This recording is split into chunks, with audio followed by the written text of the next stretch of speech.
بسم اللہ الرحمن الرحیم۔ چھٹے سبق میں آج ہم جو ضمیر مرفوع منفصل کی بقیہ ضمیریں رہ گئی تھیں ان کو ہم پڑھیں گے اور انہیں سمجھنے کی کوشش کریں گے۔ ضمیر مرفوع منفصل کی تعریف ہم پڑھ چکے ہیں کہ مرفوع منفصل فاعل کی وہ ضمیر ہوتی ہے جو اپنے عمل سے جدا ہو، اور اس کی وہ ضمیریں جو غائب کی ضمیریں تھیں وہ ہم نے پڑھ لیں ہوا سے لے کر نحن تک۔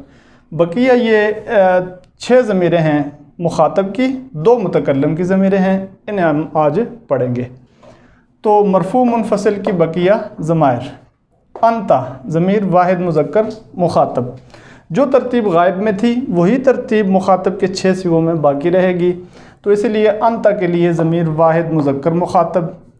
انتما ضمیر تثنیہ مذکر مخاطبین، وہاں پہ غائبین ہم کہتے تھے، یہاں مخاطبین۔ اور انتم ضمیر جمع مذکر مخاطبین۔ اسی طریقے سے انتی ضمیر واحدہ مؤنث مخاطبہ، اور انتما ضمیر تثنیہ مؤنث مخاطبتین، انتن ضمیر جمع مؤنث مخاطبات۔ اس کو عام طور پہ حاضر سے تعبیر کیا جاتا ہے، واحد حاضر، تثنیہ حاضر، جمع حاضر، یوں ہی کہہ کے بات ختم کر دی جاتی ہے۔ لیکن ہم نے چونکہ کل آپ سے بات کی کہ ہم اس کی تعبیر ذرا الگ طور پہ کریں گے، اس تعبیر کے مطابق جو ترتیب غائب میں تھی وہی ترتیب مخاطب میں آ چکی ہے۔ اگر غائب کی ضمیریں آپ کو یاد ہو گئیں تو یہ مخاطب کی ضمیریں بھی یاد کرنا آسان ہو جائیں گی، ان کی تعبیر یاد کرنا بھی آسان ہو جائے گی۔ تھوڑی سی توجہ کی ضرورت ہوگی نئے سننے والے یا نئے دیکھنے والے حضرات کے لیے، نئے طلباء کے لیے یا نئے حضرات کے لیے تھوڑی سی توجہ کی ضرورت ہوگی۔ غائب کی جو ترتیب آپ یاد کریں وہی ترتیب رہے گی مخاطب میں بھی۔ متکلم کی بات کریں تو جیسا کہ آپ کو معلوم ہے کہ غائب جو موجود نہ ہو اسے کہتے ہیں، اور مخاطب جو حاضر ہوتا ہے جس سے بات کی جاتی ہے وہ مخاطب ہوتا ہے، اور متکلم کہا جاتا ہے بات کرنے والے کو، جو بات کر رہا ہوتا ہے وہ متکلم ہوتا ہے۔ تو جو 6 ضمیروں کی ترتیب غائب میں رہی وہی 6 ضمیروں کی ترتیب مخاطب میں رہی۔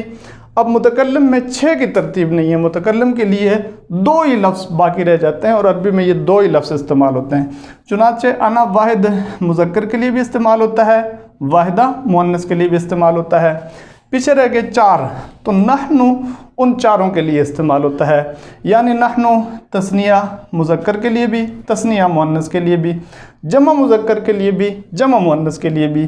اس لیے ہم نے اس کو تعبیر جمع متکلم سے نہیں کیا بلکہ متکلم مع غیر سے کیا ہے، یعنی بات کرنے والا خود بھی اور اس کے ساتھ جتنے بھی شریک ہیں، چاہے ایک شریک ہے، 2 شریک ہیں، چاہے وہ مرد ہیں یا عورت ہیں، وہ سارے کے سارے نحن کا لفظ استعمال کریں گے۔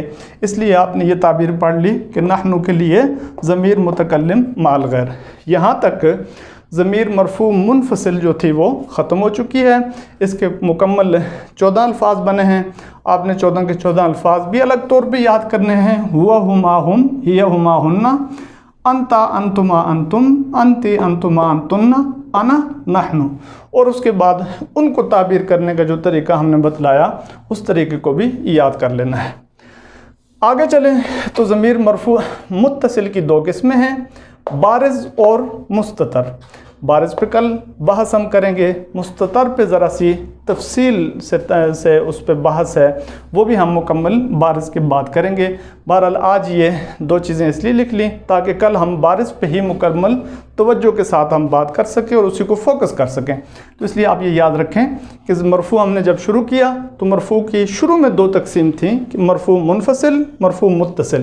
مرفوع منفصل ہم نے پڑھ لیا، اب متصل رہ گئی، تو متصل کی 2 قسمیں ہیں، بارز اور مستتر۔